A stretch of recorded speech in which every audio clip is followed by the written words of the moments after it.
Bonjour mesdames et messieurs, moi c'est Abdoul, je suis de Wycliffe Togo, une organisation partenaire dans la traduction de la Bible. Aujourd'hui je suis au centre SIL, Togo-Bénin, et ensemble nous allons rendre visite à l'équipe de traduction de la Bible en Kabyère. Cette population compte plus d'1,2 million habitants et elle est chrétienne. La parole de Dieu étant lue en français, en hébreu et en anglais n'est pas bien comprise par la population. Raison pour laquelle APSEC est née, une association qui traduit la Bible dans cette langue pour la transformation des vies. Ensemble, nous allons les rendre visite, savoir comment le travail se passe, quel est leur défi, quelle est leur attente quand cette parole est déjà disponible dans la langue locale. Ensemble, vous allez voir que ça sera une belle visite. Merci. À tout à l'heure. Ma première rencontre se fera avec le pasteur Tamien Soklina. Il est traducteur de la Bible ici au bureau des traducteurs de la Bible en Kabyère. Bonjour pasteur. Bonjour. Comment se déroule le travail de traduction des Saintes Écritures en Kabyère? Ok, merci beaucoup pour la question. La traduction se déroule de cette manière. On vient le matin. Voilà. À 7 heures et on fait la méditation et la prière. Et après, chacun rentre dans son bureau. Okay. Nous avons 3 bureaux et chacun fait un travail selon les livres qu'on lui a été assignés. D'accord. Ok. Merci beaucoup. Dites-nous comment se passe une journée de traduction de la Bible. Bon, une journée de traduction, c'est une journée chargée.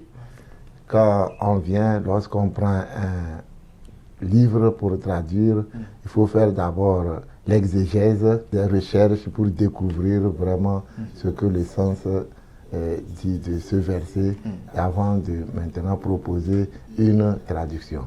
Et maintenant, en proposant une traduction, on consulte plusieurs versions de la Bible et on traduit. Quand on finit maintenant ça, on se retrouve en équipe pour vérifier. Qu'est-ce qui vous a poussé à faire ce travail de traduction de la Bible dans le Kabyère, votre langue?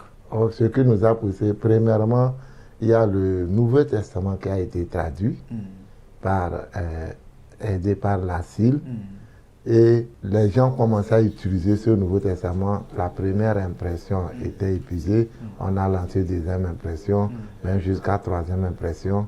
Tout est épuisé. Et c'est là qu'on a vu la nécessité de traduire toute la Bible en Kabyère.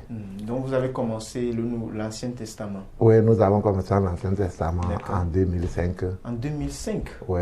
Wow. Okay. Et nous sommes en train de continuer.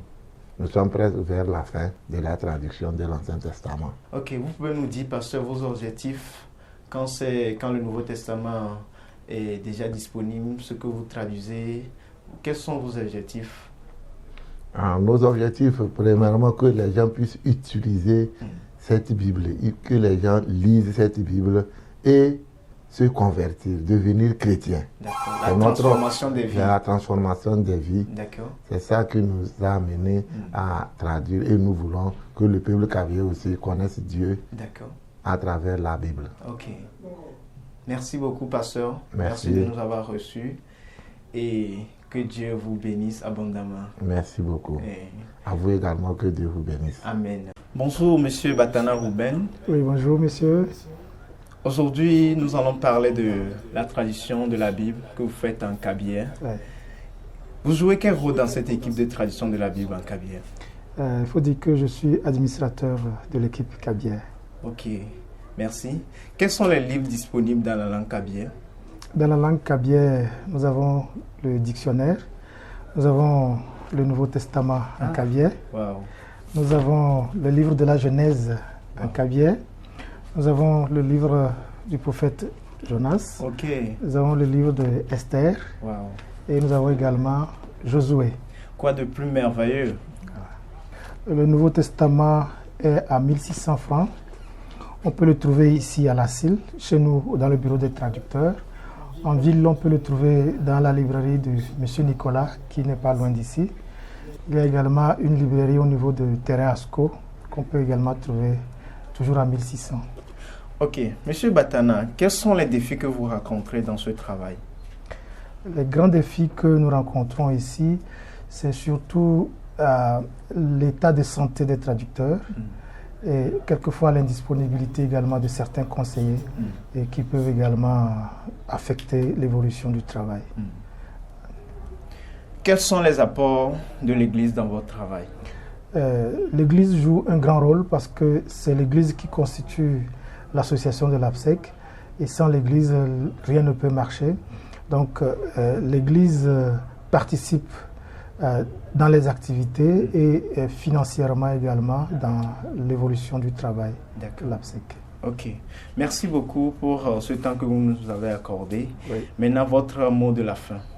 Notre mot de la fin, c'est que nous demandons beaucoup à l'Église de continuer par nous soutenir, surtout lorsque nous leur demandons de nous assister ou quand nous appelons pour la formation des moniteurs en alphabétisation ou la formation des interprètes ou encore d'autres formations, modules de formation. Nous avons besoin de beaucoup de personnes et ce n'est pas toujours souvent le cas.